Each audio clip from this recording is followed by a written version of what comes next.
আজ যাচ্ছি আমি এমন এক জায়গায় যেখানে কেটেছে আমার শৈশব। সেই রাস্তা, সেই মাঠ, সেই স্কুল, সব কিছু আজ আবার দেখব নতুন চোখে।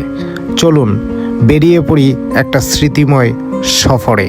এই যে রাস্তা ধরে এখন চলছি, এক সময় এসব ছিল শুধু ধুলা আর কাদা। তখন না ছিল বাইক, না ছিল এমন মোবাইল ক্যামেরা, কাঁধে ব্যাগ, হাতে বাঁশি, পায়ে ছেঁড়া স্যান্ডেল। তবুও কি আনন্দ ছিল প্রতিটা পায়ে পায়ে। এই রাস্তার পাশের গাছগুলোর নিচেই কত বিকেল কেটেছে লুকোচুরি খেলতে খেলতে। এই রাস্তায় প্রথম সাইকেল চালানো শিখেছিলাম, পড়ে গিয়েছিলাম, হাঁটু ছিলে গিয়েছিল, কিন্তু তারপরও থামিনি, আজও থামিনি। শুধু এখন পায়ের জায়গায় ইঞ্জিন আর কাঁধে শৈশবের গল্প।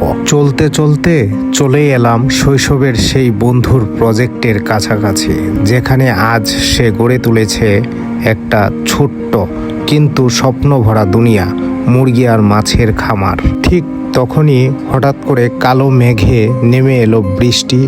আশ্রয় নিলাম খামারের এক কোনায়, পাশে বন্ধু, আর আমরা দুজনেই একটু নীরব স্মৃতিতে ভিজে গেলাম। ততক্ষণে খামারের পুকুরের মাছগুলোকে খাবার দেওয়ার সময় হলো। মাছগুলো খাবার পেয়ে যেন পুরো পুকুরটা নড়িয়ে দিল। সবচেয়ে চমৎকার মুহূর্ত ছিল বন্ধু যখন নিজ হাতে লেয়ার মুরগির খাঁচা থেকে ডিম সংগ্রহ করছিল।